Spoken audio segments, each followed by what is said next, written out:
and welcome back to Two Signal with Glenn and Robel. Hello. Hello, you've joined us again. Thank you so much. We're talking about art and architecture today, and I'm very excited about Look this how topic. excited you are. Oh my God. Calm yourself down, eh? If you find this interesting, please stick around. Let's go.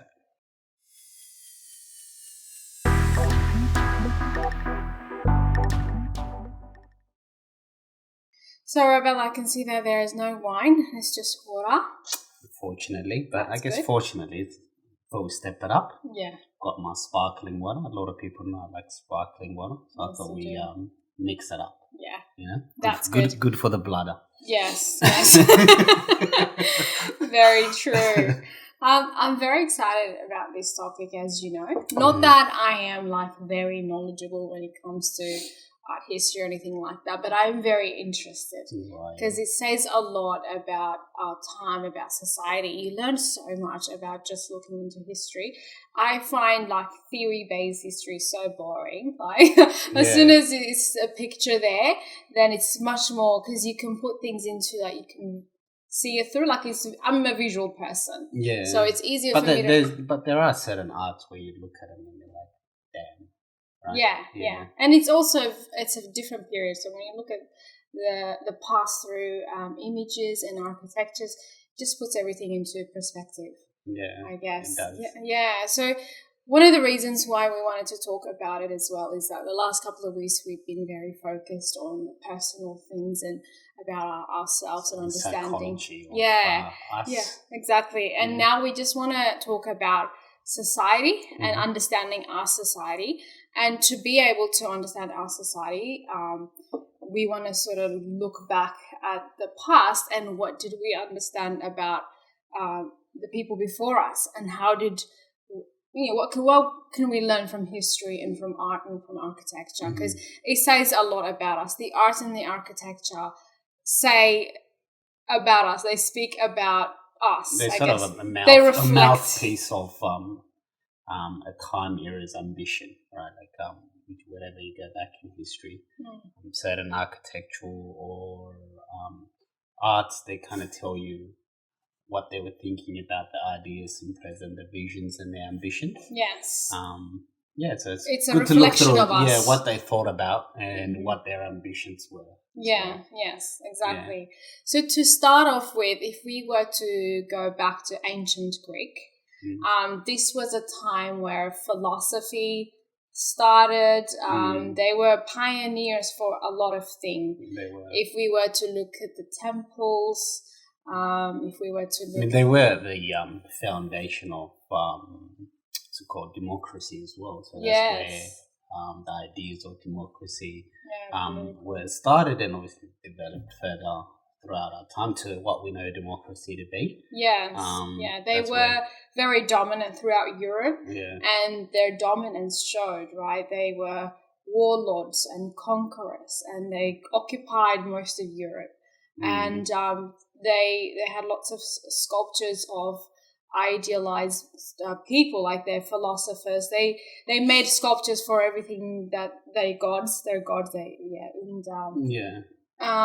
So I mean, they had various eras. So, I think what's it called, the archaic, classical, and Hellenistic. So, the Hellenistic is the one where with Alexander the Great.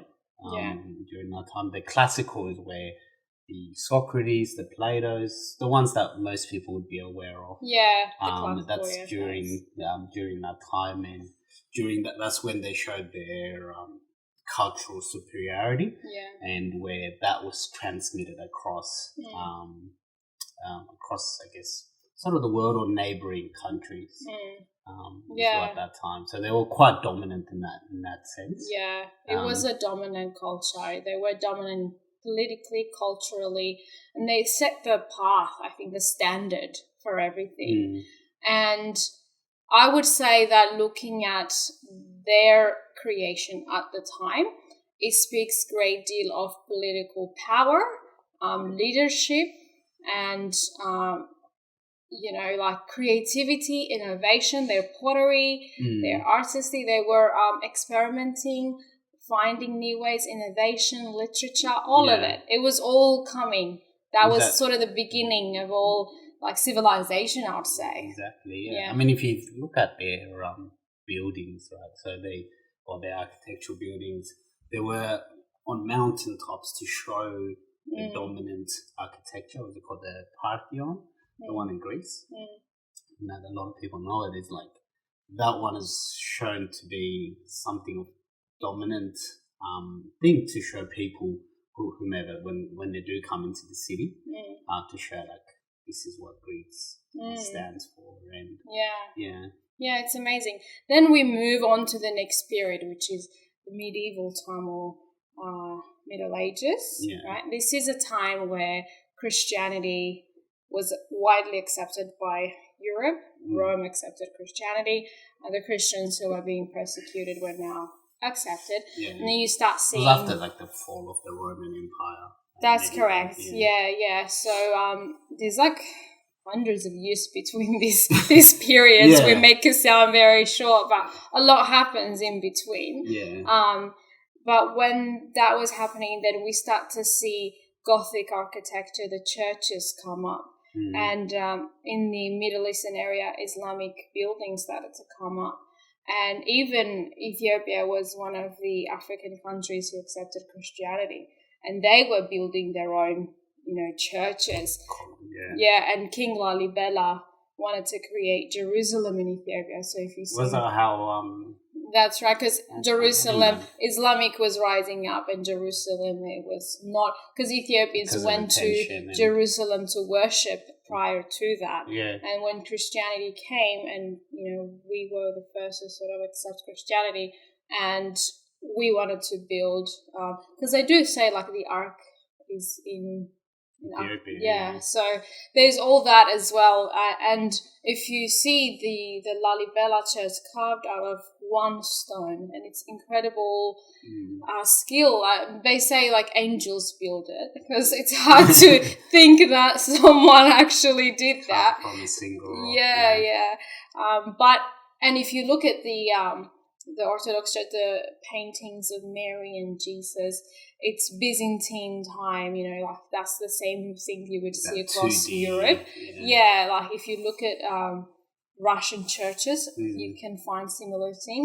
And I'm proud to say that I'm wearing one of Byzantine. So these are Well, crosses. that looks like the Ethiopian. This is Byzantine. So if you go back to Europe, you would find this. So we had that movement during that time in Ethiopia. I like to claim that's Ethiopian. I'm sticking with that. We were not the founders of this movement, but we were definitely one of the people who accepted that and then brought it to our society. And but in terms of the paintings, they were flat and they weren't making sculptures like the Greeks did. One of the reasons was that they believed you can't really draw God. Like it was a little bit frowned upon. They didn't want nobody seeing God, that sort of thing. So they wanted to just keep it abstract. And of course, after that, you started to see development of making it more realistic and things like that.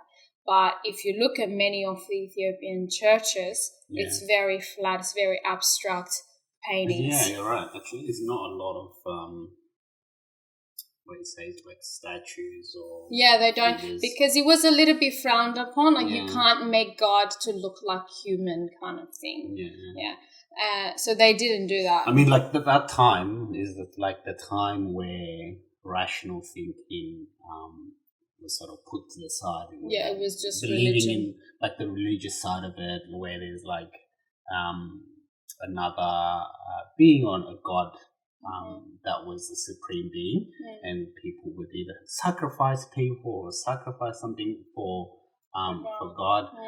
So that belief in rationality or philosophy, which is love of wisdom, of love of knowledge, that kind of thing, which the Greeks had started in the previous era, sort of put to the side, or during the Roman Empire, all of that. So that was all put to the side, and sort of believed on that religious aspect, that mysterious or mystique thing. So the art sort of reflected that kind of style. The art, the churches reflected what the society valued at that time. Yeah. And even in the Islamic world, though they didn't believe in painting their prophets, their graffitis, not graffiti, what is it? What is it called? The drawings? No, carvings? The writings, Islamic writings. Calligraphy. And motifs, like patterns and motifs and beautiful patterns and motifs. Yeah. So that was that was their way of expressing, and that was used to also attract people to Christianity, Islam, also those sort of things. They invested a lot of money in the interior things in the church. The crosses were made out of gold and decorated by pearls and things like that. They set the standard of how the church is to conduct themselves. And to this day, the Orthodox Church is run. Were there the Gothic churches during that time as well? Yes. Though it was a different movement. So in that medieval time, you had different art movements. You had your Byzantine, which was crosses like that. It was the Vikings as well. There was a Vikings, Byzantine, and then you had Islamic, and then you had more. Yeah. But it was different styles, but all in that period. Yeah, so it was more as I said, they put to the side of that rational thinking and more the gods. Obedience. The Vikings believed in Odin and human sacrifices and so I think it's sort of similar in that stage. And the arts, and the reason that we're talking about the arts is the art is sort of that reflection when you kind of look at the sculptures and whatnot. I mean, they did have great churches, like you said, the Gothic times or whatnot, but the churches were a reflection of that time and what they valued. Yes. But it did take time because obviously technology wasn't believed. Yeah. Someone would start the church and it would be done over however many years. That church. If you it took forever to do one thing. Yeah. Because they didn't have the technologies that we do now. Yeah. Nowadays we're very impatient. One building will take a year. If it takes more than a year, it's taking too long. Yeah. But they had the patience. They had their heart and soul to the purpose that drove them to make these things. So the art shows you these things. We learn about them this way. Then to move on to the next movement from that is the Renaissance. Yeah. Now, the Renaissance, I think, is really the beginning of modern society. They really carved out how life was going to be. Exactly. They a little bit rejected the time before them. They also considered it to be the Dark Ages because people have abandoned. I mean, they rejected the medieval, but they did believe in going back. History, sort of the Greek wisdom part and the philosophy part. They wanted to bring balance between religion and philosophy. Not let's abandon all philosophy, all knowledge, and let's focus on God. But no, let's balance it out.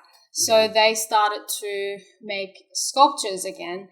And this time it wasn't idealistic bodies, whereas in the Greek time it was idealistic bodies that they prefer, I don't know the names, but the gods they created. Yeah, them in Athena, Nike, and so those were fighting the things beasts and things like that. It wasn't realistic, but it was a kind of worship kind of thing. Whereas in the Renaissance time... I mean, even their gods, if you kind of say, apart from some part of it, during that the classical Greek time, even the gods were sort of kind of made, or not kind of, but they were made in human figures. Yes,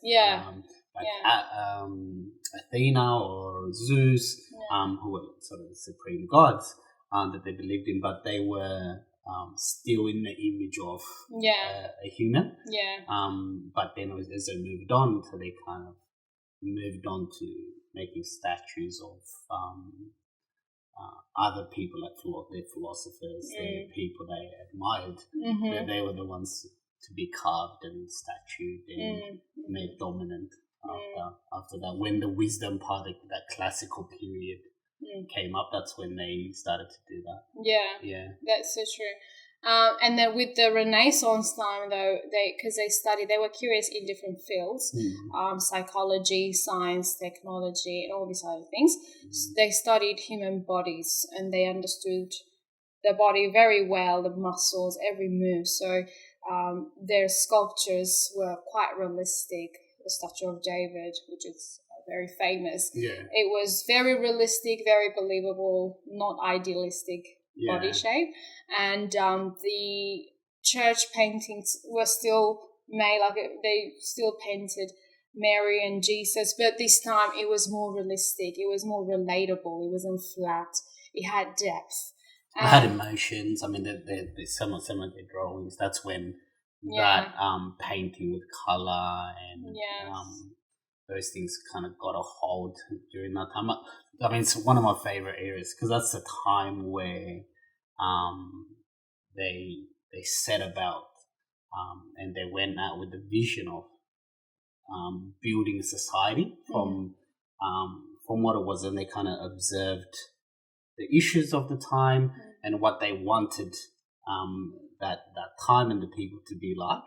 So they set about sort of discovering, I think, saying like the three things that they're concerned about, like wisdom, truth, beauty. Yeah. So those what are was the the things family? The family that founded the Medici family. Yeah. So they were the bankers. So similarly, we can kind of think about it now to venture capitalists who are the people that invest in entrepreneurs and startups and technology companies. They were that similar type, but they were the dominant bankers at the time. So they wouldn't just similar to what our venture capitalists would do now. Someone would have an idea and they would have a plan and it'd be like, give you money. They don't really care in terms of what that thing is. But we've they more care if it's going to be profitable, sellable, and it's never the thing that it should represent something for society. But the Medici, the way that they gave money out was that they would bring people to come into philosophy, arts, or architecture, and they would present their ideas, but they would normally get declined or accepted based on if it fit into what they thought were those three things, when they represented what beauty was, whether or clarified what beauty was, whether it was something to do with them or knowledge or all those kind of things. As long as it fit within the vision and the ambition of what they wanted, they were given those grants. It seemed they had a vision for their society. They wanted a society that was interested, curious, and wanted to create this civilized society. Therefore, they knew to invest in artists, architectures, education. So they knew these things will end up influencing everyone else to be inspired. I mean, when you're surrounded with beauty, there is an element of inspiration. It definitely makes a difference in their society. So they invested in that, and also when they when there are paintings and when they're doing these things, they want them to communicate what compassion is. So when you look at the paintings of Mary and Jesus, Mary had compassion, like you could relate to her. She became more of like a mother for all, you know, not flat image like what they had in the medieval time. She had emotion. It was very compassionate, and they wanted to. Their arts communicated so much depth and so much meaning, and so how they were able to do that is by studying psychology and bringing that into the arts world, and also because they studied math and stuff like that, they were able to bring depth. So they were not one-dimensional. They were educated in different fields, so what we would call interdisciplinary now. Yeah. So when you have a wide understanding of things, and you are an artist or a creative, you're able to channel all that knowledge, and what you create has so much depth and meaning and wisdom and truth. Yeah. And the standard for beauty is set by them, I would say. Even though nowadays we say, beauty is... Do you think it's... that's what I was going to ask you. Do you think, like, beauty can be described or can have a certain definition of what we call beauty? Or is it in the eye of the beholder? I think beauty has a standard. Like nature, I would say if you look at nature, you don't have to be educated in arts to appreciate nature. I'm pretty sure I would look at the sky, when the sky is blue and magnificent. You look at that, you're, oh my God, so beautiful. Yeah. And somebody who does not relate to me in a completely different country, surely they find that beautiful too. Yeah. I'm not sure if anyone in this world will say that's ugly. Like, I don't know anyone that would. I mean, people do travel all around Europe. I mean, in Greece, people go to those architectural buildings, like millions every year, right? To go and visit and be along those structures and take photos as a remembrance. So that means that there is a certain definition, and people go and see the Sixtine Chapels and... but do you think they museums. are there to appreciate because they understood the beauty, or they are so curious about these people, they're fascinated about that period and what they were able to achieve? I think it's the mixture of all things. Yeah, I mean, like, there is a certain appreciation for it. But I guess, like, when you do look at it, when you do appreciate it, and when you can see what their vision and what their sense of beauty was, then people can be taken by it. That's true. So, and why would you go to Europe, Rome, Germany, those countries? They have beautiful architecture. What's the point of going if it's just another skyscraper? Like, you wouldn't do that because it's got that beauty and history in it. Yeah. So that you can go and that building or that structure or that art is the mouthpiece for the vision and the idea and the ambition of the time that they've had.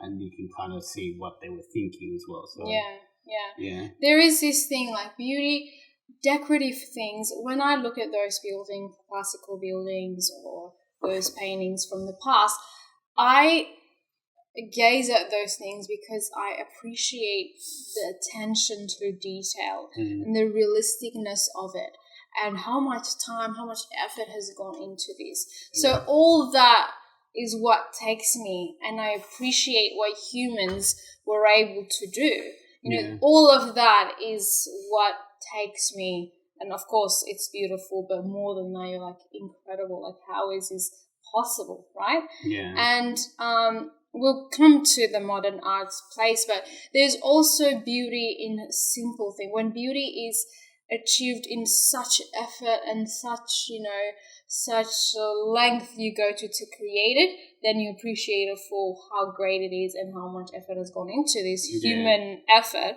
basically. But then if you're able to create something beautiful and elegant so simply, then that also has a thing, like, you appreciate it. Yeah, definitely. Look, I mean, because with especially the Renaissance time, there was a vacuum left to ascribe what being meant and the meaning of what it is to be a human, and they kind of decided, like, we should focus on these three things, and we should aim and produce things to go towards that vision, to achieving that vision.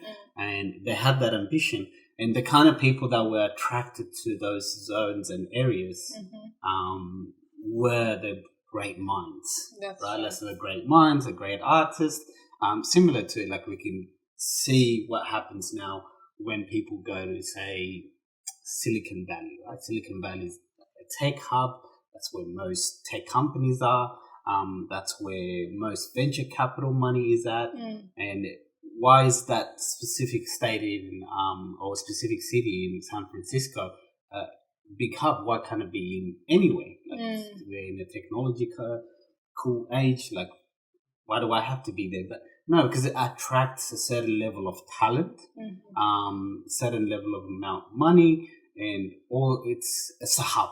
Yeah, it's a hub for technological growth. Yeah, And when anyone, any country can kind of see is like, how can we create something like Silicon Valley? Yeah. So most do it unsuccessfully because that's where around the world people flock to it. They go and they see and they kind of get captured by that place and to create and come up with those ideas that we can come up. And with the Renaissance time frame, I think the greatest thing is that whatever they created, it outlasted whoever was the creator, right? Yes. So it didn't die with the creator, but it sort of outlived the creator. And I think of the that's time. what their intentions were. Yeah, and I think that's what creation should be, something that outlives. I mean, 100%. why do you admire Steve Jobs? Like, he's passed on, but he's created something that will outlive him for generations, like the Discord. Do you remember a time frame before the smartphone? No, very dark ages. it was the dark ages. Like, you don't remember it, like, because it's so convenient now. You just take out the phone. Like, everything is like, it's so convenient for you that you can't think, like, how did we meet up with friends, or how did I find a restaurant, or you know, or like, how did I do my banking? Like, how did I pay?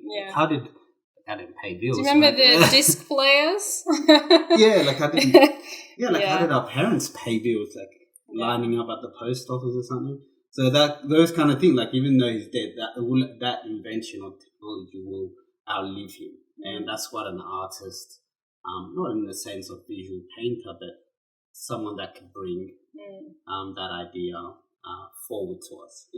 Yeah, also like with the architecture and the churches, the way they planned out their city, it was so harmonious, right? No building was competing for your attention. It was consistent, cohesive.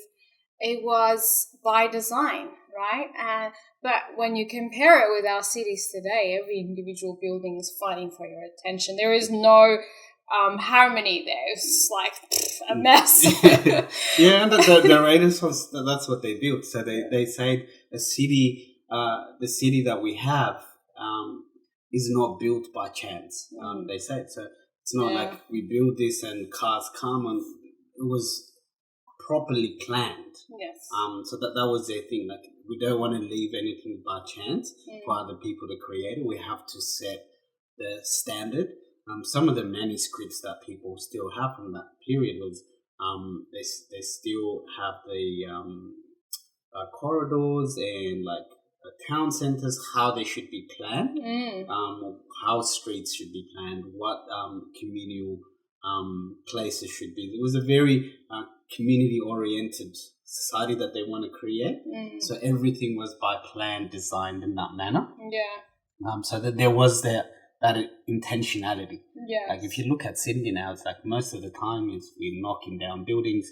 If you look at George Street, we wanted to put trams in, like that took 3 years because there was no intentionality of what the future could be or what it should be. So there was no vision. So it's like plug the building here and let's move along. Then 10 years later, let's knock it down. People go on strike, and you know, so we kind of repeat the same thing. Yeah. That is very true. So now that we visited the 3 periods, we don't need to go through every and it's definitely not by order. So it's not by. It's a little bit by order. A little bit. Like Like medieval the medieval and the Renaissance were. But in between that, a lot happened. Realism. What's the other one? Surrealism. Then you had like Cubism. The art movement. Modern art, postmodernism, and so on and so on. Many. But the time that we're in now, we call it contemporary art. Now, we're not trying to compare the past with the now, but what have we learned from the past that we can bring forward? Mm. You know, 'cause you always, to look at history is not to collect data about history, but to look at what we can learn from them and what is valuable that we can put in our society today. Yeah. That's why it's important to look to history, just for the learning's sake, right? Yeah. So now in modern or contemporary art, I find that it's very hard to define. I don't have clarity as to what the standard is, what the mission is, what the purpose is. And it's a perfect example of our society today. We are very diverse in terms of, we're very multicultural, which is a good thing. But we're also very diverse in terms of our ideologies and, you know, if you believe in God, good for you. If you don't believe, good for you. Like we're all It's just fragmented, very fragmented, very divided. We have learned to coexist and tolerate each other, but then comes voting time, you can see how divided people are, right? And our cities show that. Yeah. Because you have a classical building right here, right next to you. You have this red brick building that's very ugly, and then right next to it, this high, very high, tall and glass building, very new. It's just, and then you have this rock in the middle of nowhere that's supposed to be like a sculpture or thing or something. So it's very everything is competing for attention, and it's not organized and it's not planned out. To me, it doesn't seem like it's being planned out. It's not harmonious at all. Yeah. And the art world, one is you can break this glass, and if I break this glass into pieces and I frame it and say that's art because I say so, well, guess what? It is. It sounds ridiculous what you're saying, but it is that. It is exactly that. And the elites of, or the critics of art tell us, they'll clap for us. I'll go and make something incredible and took me 2 years to do it, and then someone took him 1 week. They'll clap for both of us. What's the standard, you know? Yeah. And so that's why we have, I don't know, it's hard to understand art, Hannah. Do you understand it?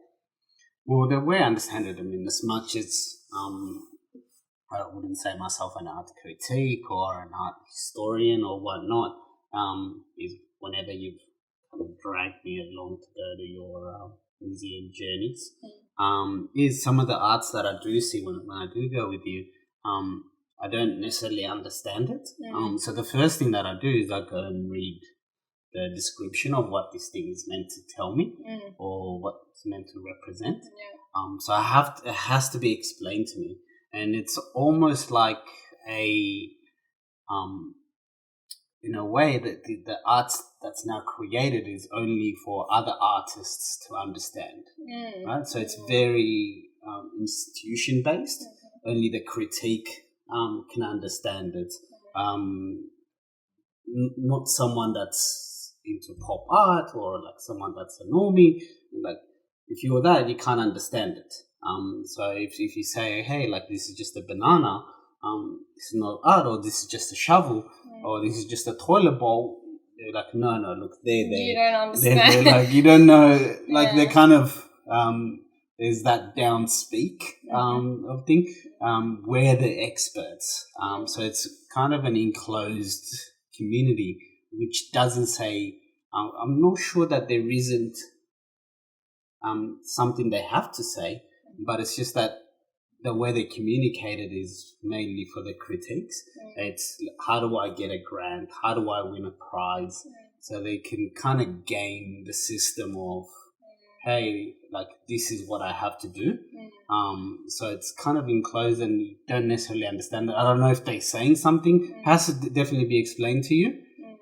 But also, at the same time, the symbols of or meanings that people that we've ascribed to before, say during the Renaissance, those wisdom, truth, beauty were the signifiers of what meaning meant for that time.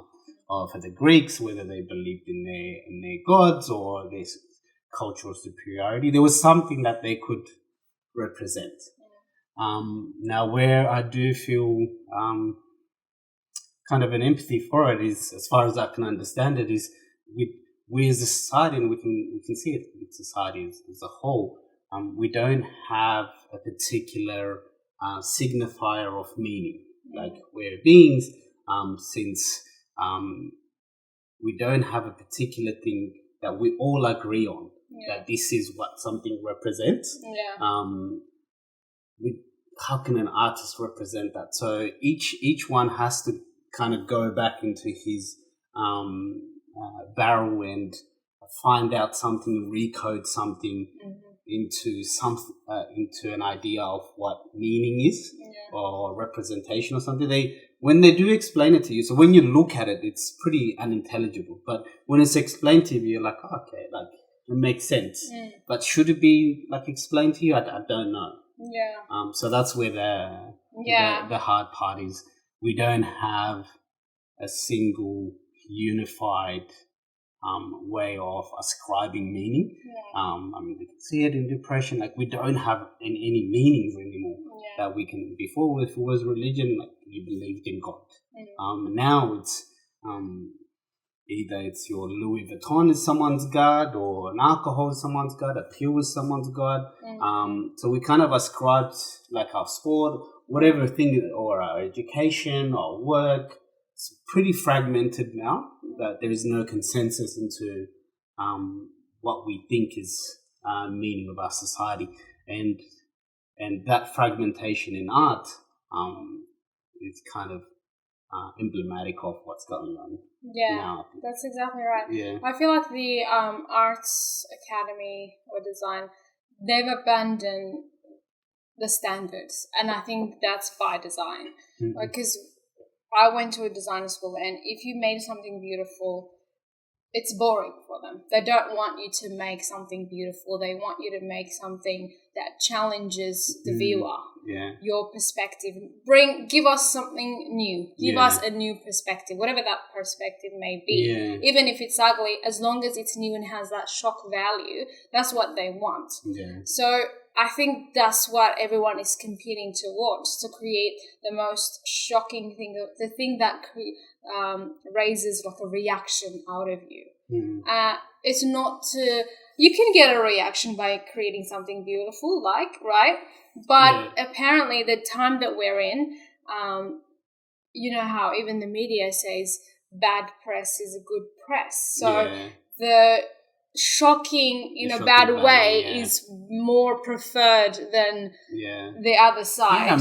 There's that saying, if it enrages, it engages. Exactly. So that's why, like, when I look at someone online doing the wildest thing and someone reacting to their wildness, you're almost doing what they want you to do. Exactly. The reason that they're doing that, something that would enrage us is it's a sort of look at me. Like, if everyone is homogeneous and like all the same, so I have to do something else that would enrage a particular group. So I would go and do this, so you'd get media attention, but you're kind of feeding into that engagement. They're noticed now, they have their attention, they can come back and possibly apologize for it, but the attention is already there. They've already fallen out of that middle place, but they've chosen the bucket. Now we can recognize them for who they are, whether we hate them or not. They still noticed, and they do get their attention. Yeah, because they've been able to create that shock value. And that's what the arts industry has become. And if you look at fashion, if you look at architecture, even like weird shapes and things like that, everybody's just trying to shock you and challenge your view and your perspective. And that's where we are as a society. Is this a good thing? Will we be remembered as one of the people who, the period where we abandoned the past and pioneered our own way of thinking? I don't know. Do you think it's like for the sake of being counterculture? Like, it could be, because there has been time in history where they completely abandoned the past. And like if you look the movement we didn't talk about, surrealism.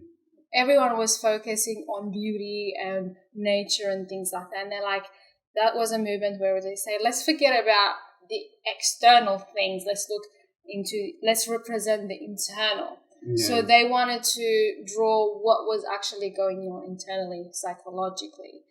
And they would get high and paint while they're high because they want to create what their mind was thinking. Yeah. And they did some crazy things because to show you what the internal conflicts and trouble is. Yeah. And but they were saying something there. They because were. There was that even though they were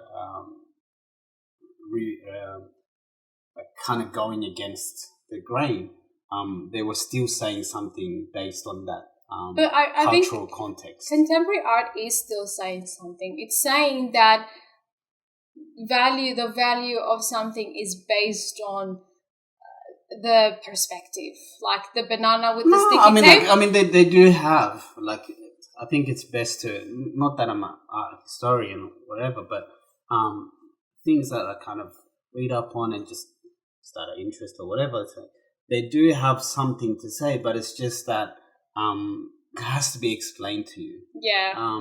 And again, because there is no signifier to be able to tell us a unified signifier. Like, for example, like it's a semiotic thing where semiotic is the study or the science of signs or icons.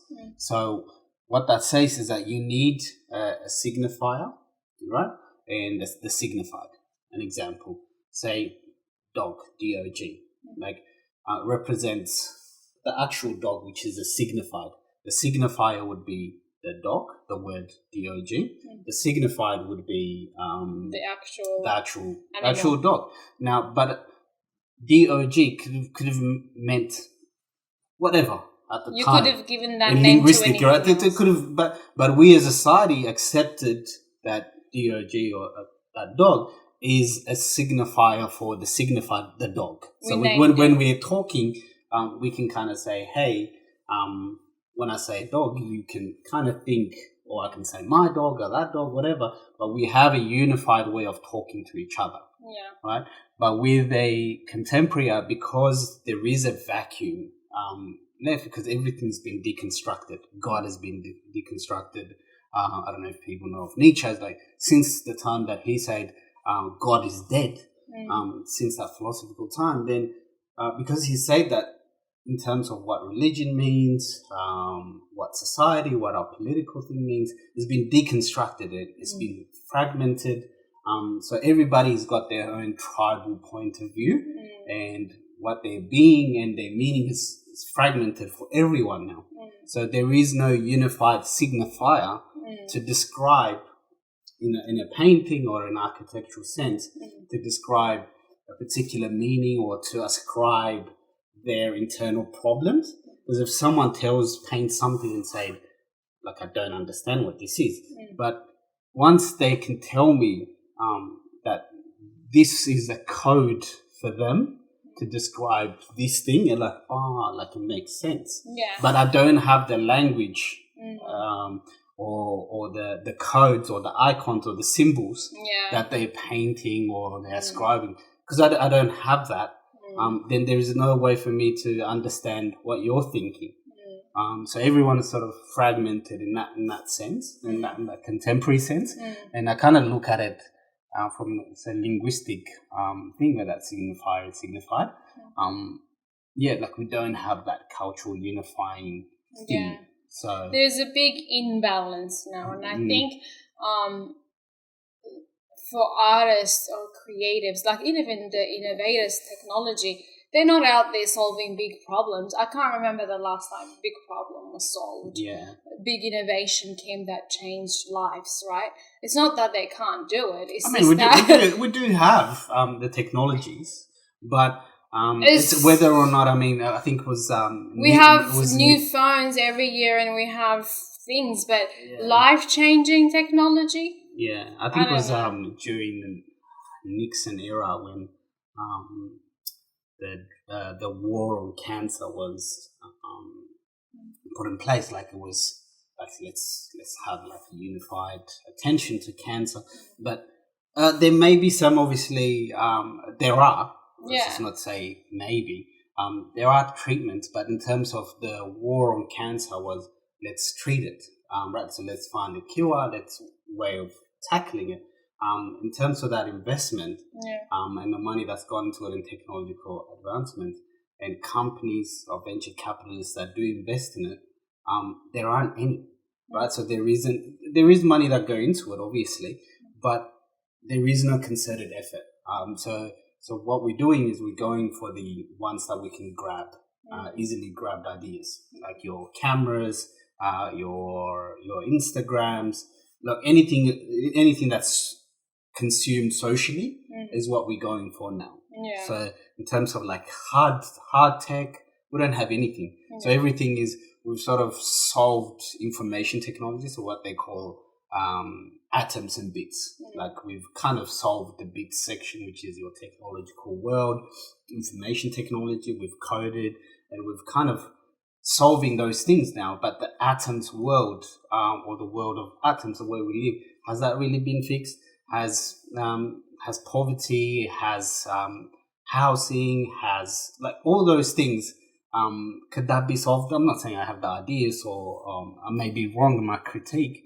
But the ones, the elites who have the power to make the difference, are clearly not investing, I don't know, their money in the right places like those family did, I would say. That's we're talking about the Medici family. I mean, they had a criteria.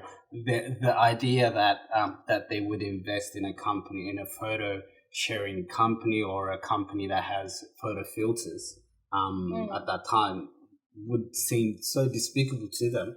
That's not to say Instagram's bad. I want Instagram, but what I'm trying to say is in terms of where our society could be. Right? What valued has changed, and unfortunately, the people with the money and with the power are only interested in themselves and in the power, in maintaining and staying in power, and profitability, and very little for the society. Yeah, I mean, there's no incentive for them, because for a venture capitalist, whatever they invest is the people that put money into the venture capital wants a return, right? So they can't go into the hard tech issues, because their backers will be like, hey, like, because that money is coming from university endowments, superannuations, and all those places. And when it comes in and they have a strict time period, generally they're locked in for 10 years, and they want to, those venture capitalists, they want to see a return within 10 years. So the harder issues that would take time to solve in 10 years are left.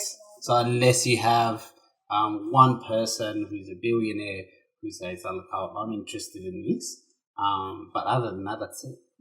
Yeah.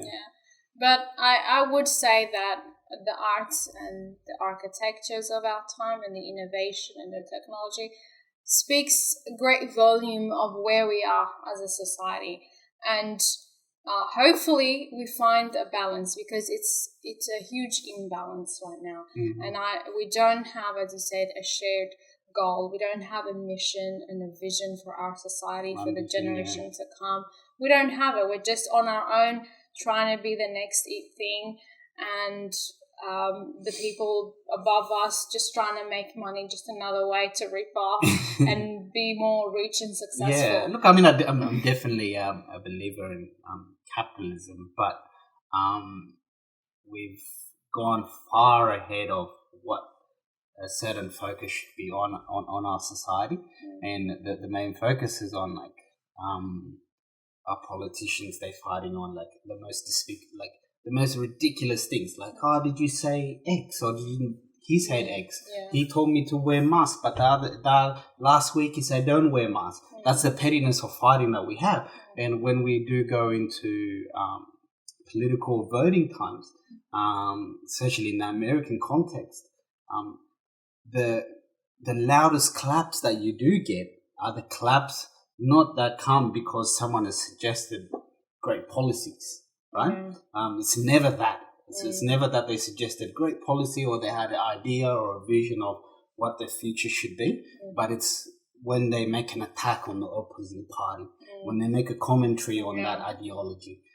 So it's a battle between ideologies of what is right and what is wrong. It's like a morality fight. But it's like no one, and people, I feel like we're kind of being tricked into not even asking him questions. Like, what are you doing? Yeah. So we never really ask the questions of like, what are we doing?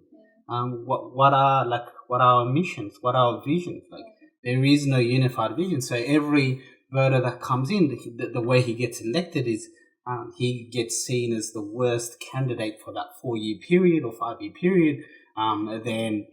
Then we decide, no, this guy's terrible. I better get the other one because he might be better.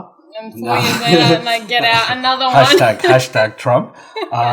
So we never get to really see anything that's been accomplished. So every time it's like the pettiness or the fights that we go on to, like, hey, like your thing is in surplus, your thing is in deficit. Yeah, but like, what happened? We never get to ask the questions. So we're kind of getting bamboozled into the talking heads on TV who sort of let us know specific agenda they have or specific attack. And it's always almost ideological. So they're so closed on what they view as the rightest thing. Like, you turn on Fox, like, oh, we shouldn't wear masks. Like, they're taking away our freedom. And the other one is, no, you should wear masks. Like, are you an idiot? The science says it. Like, yeah, that's the fun. So anyway, we say that seeing through art is what can we learn, or what does the art show us? But also what can we learn through the arts of the past? By looking at through the arts, what can we learn? Is the question. Yeah. So as you can see in our discussion, we are clearly not a fan of contemporary art, but not hating on it either. We just think that I'm more empathetic. I'm more empathetic. But at the same time, I do like going to exhibitions, and there are some great contemporary artists that I love. So if you do go to museums and art galleries and you find yourself confused and lost, please let us know what you think, what your thoughts are on this topic. I'm definitely most of the time sitting down, as you've seen me. We'll go more once it's open. I really want to go and visit more galleries. I would see maybe like the old arts or the new ones as well. I think it's interesting. Maybe. Maybe. Yeah. So what's your final thought? Yeah, my final thought, like, as someone who has studied design and I'm sort of working on my own thing, it took me a while to find what I wanted to do, even after finishing graduating from school, because I didn't want to be, I wanted to have a meaning, and I wanted to have a purpose for what I was doing. I didn't want to just make clothes. I consider myself, not being an arrogant or anything, but I consider my work like as an art platform where my medium is fabric and needles, and I want to make something incredible that means something to me and to whoever is interested. So finding that, what is my message, what is my value, intangible and tangible value, not just a beautiful jacket that you wear for a day or two and it's boring, on to the next one. But how can I make something that offers that lives a lot beyond my time, beyond blame? And also that you can appreciate and love and want to keep it in your closet forever. That's what I'm going for. And if it takes me however long it takes me, I'm dedicated to creating that. So, and I do wish that a lot of other people focus more on creating meanings and value, and so that we wouldn't have so much waste and we wouldn't have so much junk and so much rubbish. If we invested, like, I have the smallest closet because every clothes I wear, if I buy quality, and I will wear it again, and I will wear the living hell out of my clothes because I believe in quality over quantity and meaningful things I care about. And And in terms of like art has to say something about us, about our value, about our time. It can't just be and something that they see as well. Yeah, seeing through as well. Yeah. So that's what I want to say. Yeah. Yeah. Yeah, I mean, like the way I would see, or sort of wrap up what we've talked about now, is looking at the way the Renaissance saw their thing, right? So the way that they resolved their thing, and the reason why I love it is they had issues and visions. Right? So they identified this is the issues and this is our vision, and they went around the world collecting books, collecting manuscripts, calling in intellectuals, philosophers to be able to resolve the issues of their time. So they had a distinct vision of their time, and they were able to resolve their thing, and they were able to have and achieve their visions. And the way that I think about it is the way we look at them now is we give them prestige.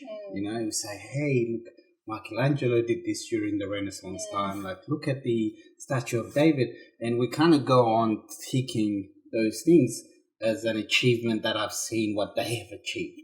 So we kind of look at them as some prestigious being. Like heroes. Heroes, yeah. And we kind of make them far apart from us, that we forget that they were humans that experienced and lived nothing. So how come we don't have our Renaissance time? Like, how come is that we don't have something like that? How come there's no one convening someone with funding like the Medici, someone funding similar pursuits? So instead of putting that prestige on them, and when they did go back to the Greek times, what their thing was, they saw an issue. They said, how would the Greeks would have solved? How would philosophy solve this issue? So it wasn't an achievement that they were learning about, like I'll learn about the Greeks and this is a time frame that I need to feel. It wasn't an intellectual pursuit to necessarily just learn and acquire the knowledge about what the Greeks have done and this is their philosophy, this is who, this is that. It wasn't that pursuit. Their pursuit was like, we have this issue on how to live, how we live now. And what wisdom can we go grab? And bring it here. So I think it's best to kind of see that and realize that it's best to see how would the Renaissance see us now through their eyes, and how can we see ourselves through their eyes, through their ideas. What issues can we fix? Exactly. That's what I think about. So interesting, and I have to say, I'm so proud of him to be interested in art. Look, I do have that interest, but mine is art in the sense of ideas and how art expressed through ideas expressed through art, how that can But I think you're coming along, like learning about all these movements and things like that. No, that's great. Hopefully you enjoyed this session today. We'd like to hear if you have any comments, anything you want to add to our observation, and let us know what your observation is of the arts and contemporary arts and all of that. 100%. I mean, what's one of our goals, hopefully, when this thing is over, is to go to Europe and oh my God, yes. We haven't been to Europe. and see the Renaissance time frame, so I'm pretty excited about that. Can't believe you said that. It's like a dream. So one day. One day. Definitely. We'll look back at this video and be like, we did it. So we won't be ticking off, but we'll be, learning. All right, guys. Thanks so much for being with us. See you next week.